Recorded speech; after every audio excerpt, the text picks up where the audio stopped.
This is V, and I've just finished reading Is She Really Going Out With Him by Sophie Cousens. So, as you can probably guess from the title, this is a romance story, at least in part.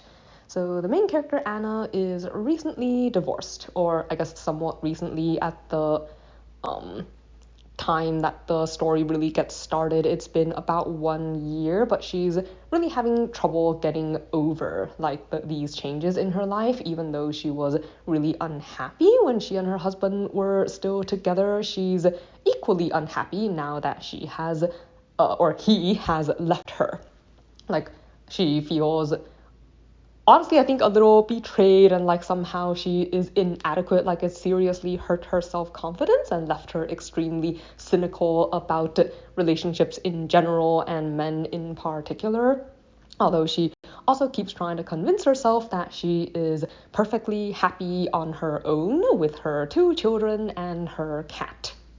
So this doesn't really put her in a very good headspace as she gets to work one day and discovers that now she has to deal with the fact that their publication is going through a major reorganization, I guess. They aren't really making enough money, and management, or the people who own the magazine, now want to cater to a different audience. They want to tailor their stuff to younger people to try to get a wider readership.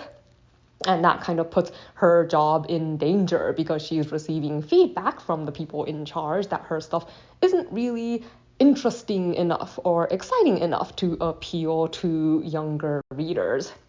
And to put icing on the cake, her column is in danger of being quote-unquote stolen by a relatively new writer at their publication who she does not like because she feels like it feels like she thinks he gets everything too easily. He's very good looking, everybody likes him, he's very ambitious, and he pitches this idea of writing a dating column, which the people in charge really, really like.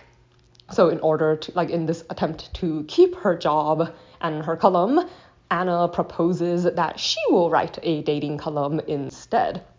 Although people are very skeptical about this for previously stated reasons. She doesn't really come across as the kind of person who's willing to put herself out there and take those risks, especially at this stage in her life.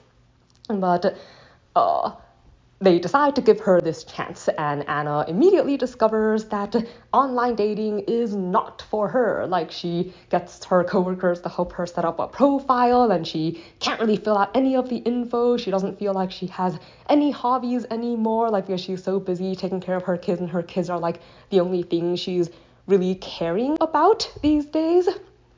And everybody that she actually tries to date through the online platform ends up being kind of a jerk. I think one of the ones that stood out was this person where she thought he seemed like a great conversationalist, when they were talking on text and so on, but when they meet in person, she discovers that the guy was using an AI to do all his responses, and he was actually completely unlike the person that she had imagined him to be. And it's not the kind of world she decides that everyone she meets through there is a little crazy, not normal, and not the kind of person that she would ever want to date, even if she was actually open to dating, which deep down she is not.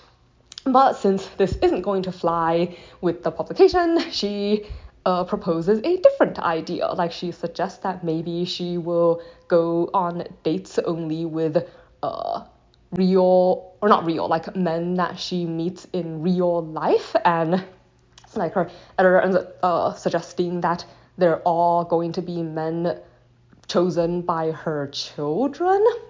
To kind of put a different spin on things. So there are a few rules, they can't be too far off in age, and they have to be someone she could realistically end up with. So for instance, no one who is already married.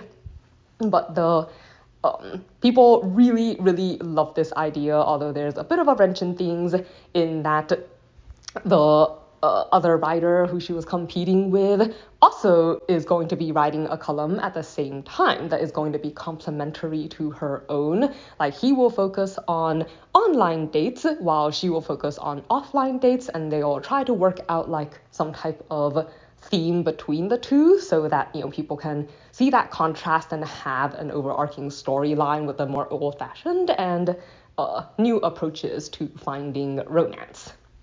So this ends up being extremely popular, and it sets her off on, I guess, it really having to open up more to people as she finds herself going out with definitely people she would never have envisioned going out with. So for instance, the postman, who she had no idea turns out to be like someone who's super into Jane Austen. Like, in addition to being a postman, he also works at their local I'm not sure if it was a museum or something dedicated to her. Like, he really likes cosplay and is like so into the books that he wants a partner who's also like as well versed in her writing as he is. Like, and for instance, her neighbor, who she has arguments with all the time about this hedge that grows between their houses, or this random waiter that her kids think is hot or something that they meet when they're eating out one night. Like, a lot of people that she otherwise would not have interacted with.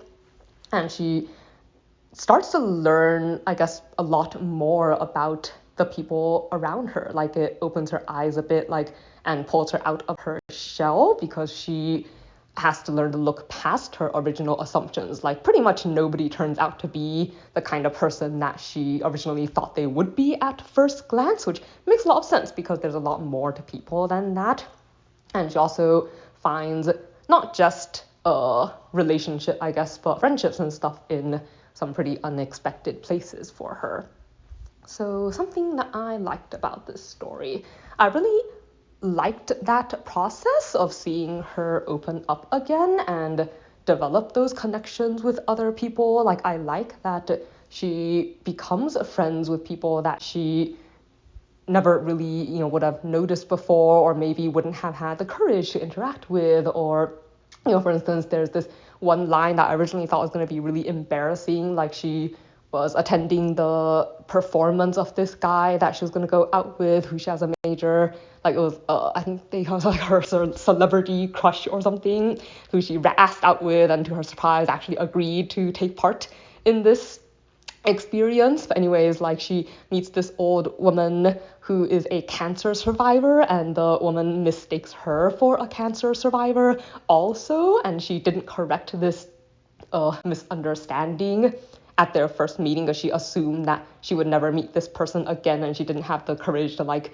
say something at the time because she was too embarrassed. But then they do meet again, and I thought it was going to be incredibly mortifying, but they end up striking up a pretty close friendship, to the point where when her kids have her go on a speed dating adventure, like, she asked the woman to accompany her. So yeah, like, I like seeing how these connections develop like over the course of the story, and how it manages to help her like get over her divorce and to become a more optimistic and positive person again, and someone who's willing to take chances and like to reach out to people once more. But things that I did not like. So the main romance line of this book, as you can probably guess, is the one with her and the rival journalist, and this kind of antagonistic kind of romance line where they start off really poking at each other is a type of romance line that I tend to dislike. Like, I usually find that kind of interaction more tiresome than anything. Like, it's not the worst version of that kind of romance line I've ever seen, because the antagonism is mostly just on her part, because she makes a lot of negative assumptions about him, which are in general pretty much all untrue. It's just that she projects like all these unpleasant like interpretations onto other people due to her cynical view, and because she seems convinced that everyone else is somehow better off than she is. That creates a different kind of I guess I just don't really enjoy that kind of interaction. I know some people, I guess, really like that kind of romance story, but yeah.